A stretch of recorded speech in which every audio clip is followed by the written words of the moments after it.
हमारे शास्त्रों में ऐसा कहा जाता है, सावन के महीने में कोई भी किया गया उपाय उसका हमें कई गुना फल प्राप्त होता है। अगर हम अपने व्रत को संकल्प लेकर पूरा करें तो हमारी पूजा का फल कई गुना अधिक हो जाता है। और हम जिस भी कामना के साथ अपने व्रत को करते हैं वो भगवान और शिव माता पार्वती की कृपा से वो हमारी कामना निश्चित ही पूरी होती है। और जब हम भगवान शिव और माता पार्वती का नाम लेकर अपनी कामना करते हैं तो वो निश्चित ही पूरी हो जाती है। और कई भक्त ऐसे भी हैं जिनकी कामना पूर्ण नहीं हो पाती। आज मैं आपके साथ एक ऐसा उपाय शेयर करने वाली हूँ जिसको करने से आपकी कामना जो है वो निश्चित ही पूरी होगी। कामना चाहे कोई भी हो, निश्चित ही पूरी होगी। धन की कामना हो, घर में कोई बहुत दिनों से बीमार रहता हो, नौकरी के योग हो, विवाह के योग ना बन पा रहे हों, पुत्र प्राप्ति की कामना हो, घर में कोई भी व्यक्ति एक ठीक होता हो एक बीमार हो जाए, कैसी भी कोई कामना हो वो निश्चित ही पूरी हो जाएगी। अब आप उपाय सुन लीजिए। अब मैं आपको उपाय बताऊंगी, आपको उपाय किस समय करना है। उपाय जो है आपको सावन सोमवार से करना है। वैसे कोई भी सोमवार हो वो भी चलेगा, लेकिन सावन माह में कोई भी उपाय पूजा की हुई ज़्यादा लाभप्रद होती है। लेकिन अब मैं आपको बता दूं, सोमवार जब भी हो शुक्ल पक्ष का होना चाहिए। जब भी आप इस उपाय को करेंगे तो आपको एक बात का ध्यान रखना है, जब या तो आप सुबह में इस उपाय को करते हैं या फिर आप शाम में। लेकिन ये आपको ध्यान रखना है कि अगर आप सुबह में इस उपाय को कर रहे हैं तो अगले सोमवार भी आपको इस उपाय को सुबह में ही करना है। लेकिन ये ध्यान रखना है कि कभी सुबह में कर दिया कभी शाम को, ऐसा नहीं चलेगा। कर तो आप कभी भी सकते हैं लेकिन वो उत्तम फल नहीं देगा। अब आपको करना क्या है, जब आप पीरियड्स में हो या फिर आप सूतक पातक में हो तो उस समय भी आपको ये उपाय नहीं करना है। और ध्यान रखना है कम से कम 11 तो आपको 11 सोमवार तो इस उपाय को करना ही है। लेकिन अगर आप ज़्यादा कर सकते हैं तो ज़्यादा भी चलेगा। उपाय आप अपनी कामना के हिसाब से, आपकी जितनी भी बड़ी कामना हो उसके हिसाब से आप इस उपाय को कर सकते हैं। आप 6 महीने, साल भर, 2 साल, जितना भी आपकी श्रद्धा हो, कोई भी व्रत पर्व हो, जैसी भी उसकी श्रद्धा होगी उसी के अनुसार वह फल देगा। उपाय बहुत ही आसान है, एक बार आप इसे सुन लीजिए। अगर आपकी नौकरी की समस्या है तो आप 11 सोमवार इस व्रत को कर लीजिए।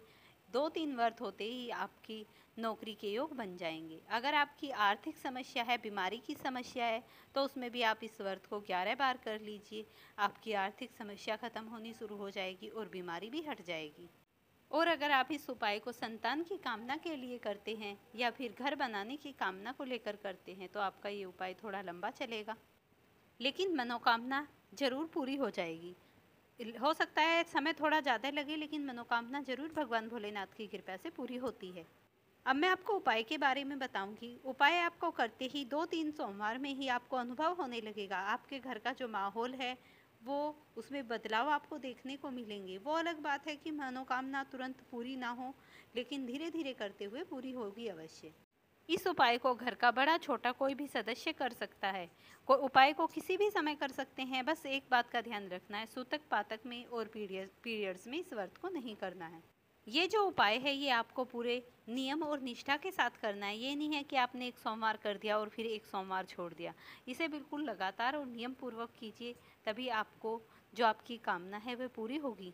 उपाय को करने से पहले आपको ये सभी बातें जरूर पता होनी चाहिए।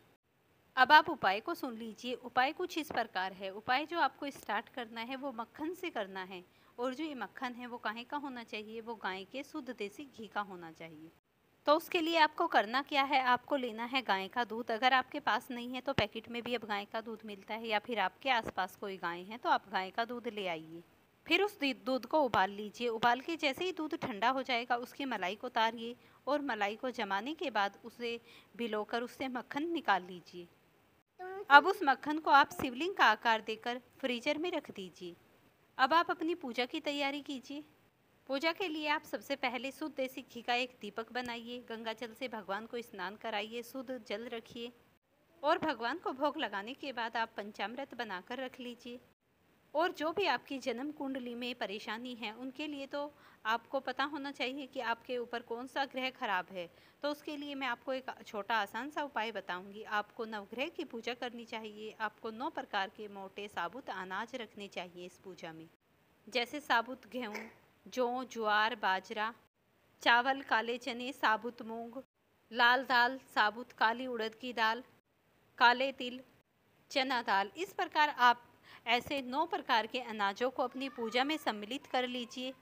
और साथ ही आप भगवान पर चढ़ाने के लिए बेलपत्र, भांग, धतूरा, इस प्रकार आप जिस भी स्थान पर पूजा करेंगे वहाँ पर सभी सामग्रियों को एकत्रित करके रख लीजिए। अब आपको करना क्या है, आप जिस भी स्थान पर पूजा करेंगे वहाँ पर सबसे पहले एक चौकी लगा लीजिए। उस चौकी के ऊपर भगवान भोलेनाथ की मूर्ति जो भी हो उसे स्थापित करिए। फिर आपके पास जो भी सामग्री है उसे रखिए। उसे रखने के बाद सबसे पहले आप भगवान भोलेनाथ को स्नान कराइए। भगवान का स्नान कराने के बाद फिर आपको करना क्या है, आपको शुद्ध देसी घी का दीपक प्रज्वलित करना है। फिर आपको करना क्या है, जो आपने मक्खन का शिवलिंग बनाया है उसे लाकर रख लीजिए। उसके ऊपर आप सबसे पहले उसका गंगा जल से उसे नहलाइए।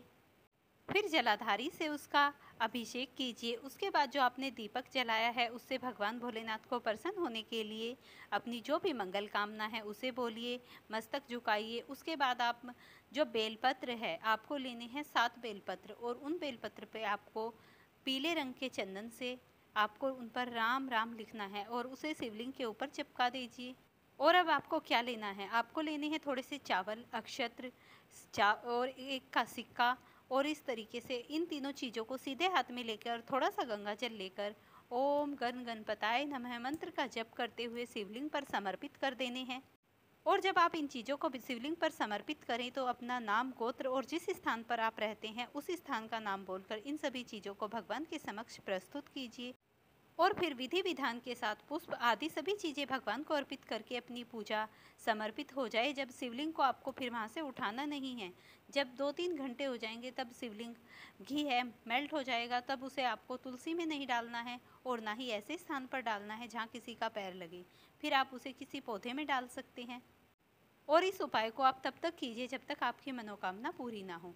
इसे आप 3-4 सोमवार करते ही आपकी मनोकामना पूरी हो जाएगी। फ्रेंड्स, ये थी आज की जानकारी। अगर वीडियो पसंद आई हो तो लाइक, शेयर और चैनल को सब्सक्राइब करना।